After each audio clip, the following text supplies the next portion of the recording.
श्री कृष्ण का उपरोक्त संवाद सुनकर नारद जी ने पुनः प्रश्न किया, हे प्रभु, लक्ष्मीपति के वैकुंठ गमन के पश्चात क्या हुआ, वह संपूर्ण वृत्तांत कृपा करके मुझे सुनाइए। इस प्रश्न से भगवान बद्रीनाथ प्रसन्न होकर बोले, श्री लक्ष्मीपति ने पुरुषोत्तम मास को अपने वैकुंठ में ही निवास दे दिया। तब यह स्वर्ग का निवास और सब मासों का अधिपति होकर सानंद भगवान विष्णु के साथ निवास करने लगा। इसके पश्चात धर्मराज युधिष्ठिर और द्रौपदी को की ओर देखते हुए भक्त वत्सल भगवान श्री कृष्ण अर्जुन से कहने लगे, हे पार्थ, मुझे विदित है कि आप लोगों ने वन में आकर कष्ट सहे हैं, इसी से आपको पुरुषोत्तम मास का ध्यान नहीं रहा। वृंदावन में श्री कृष्ण का प्रिय पुरुषोत्तम मास आदर नहीं पा सका। व्यास जी से शिक्षा प्राप्त करने हेतु बुद्धिशील अर्जुन भी इस मास में इंद्रलोक पर्वत पर तप करने चले गए।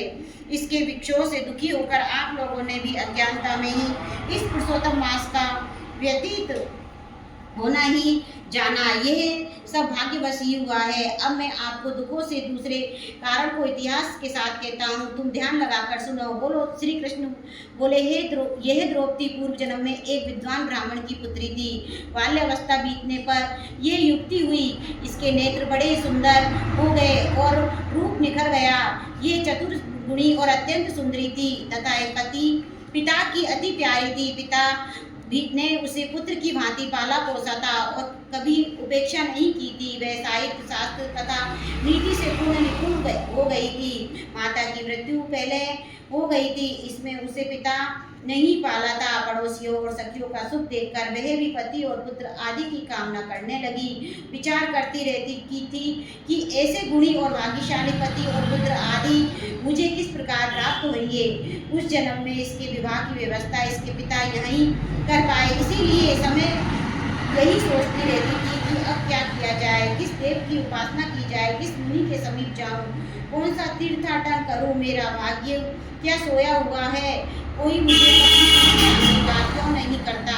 इतने विद्वान होने पर भी मेरे पिता भाग्योदय से ही मूर्ख बने हुए हैं, जो विवाह की मेल होने पर भी मेरे लिए उपयुक्त वर नहीं ढूंढ रहे हैं। मैं अपनी सखियों में प्रमुख बनी हुई हूँ, किंतु फिर भी कुमारी हूँ। मेरी सखियों को स्वामी के सुख जैसा अनुभव है, मुझे वैसा नहीं है। इसी से मुझे अत्यंत कलेश है। इसी प्रकार इच्छाओं के समुद्र से चिंतातुरी वह कन्या मोह और शोक के सागर में हर समय डूबी रहती थी। दूसरी ओर वह विद्वान ब्राह्मण कन्यादान हेतु उपयुक्त पात्र की खोज करने में लगा रहा, किंतु उसके योग्य पात्र नहीं मिला और वह निराश हो गया। अपनी कन्या के दुर्भाग्य से उसके संकल्प का पिंजरा टूट गया और देव वशात उसे तीव्र एवं दारुण ज्वर ने ग्रस्त कर लिया। उसने अपनी पुत्री को स्मरण किया, किंतु जब तक वह भी पुत्री उस तक आई उसके प्राण निकल गए। इसी प्रकार वह ब्राह्मण अपने जीवन काल में कन्यादान करने की प्रसन्नता भी अनुभव नहीं कर सकता। हरिभक्त धर्मात्मा व्यक्ति जिस प्रकार मृत्यु सैया ये घर गृहस्थ धर्म में पालन किए गए परिश्रम की चिंताएं एवं संसार की सब वासनाएं छोड़कर हरि के साथ अपने को तन्मय कर देते हैं, इसी प्रकार निपुण ब्राह्मण ने नीलकमल की भांति सुंदर त्रिभंग ललित स्वरूप श्री हरि विष्णु पुरुषोत्तम स्वरूप में अपना चित्त लगाकर उन्हें स्मरण किया। उसने मन ही मन भगवान से प्रार्थना की, हे राजाओं के राजा, हे राधा के संग भ्रमण करने वाले, प्रचंड पूजाओं में दैत्यों का हनन करने वाले, हे श्री कृष्ण, हे गोविंद, हे मुरारे, हे राधिका पति, मैं आपकी वंदना करता हूँ।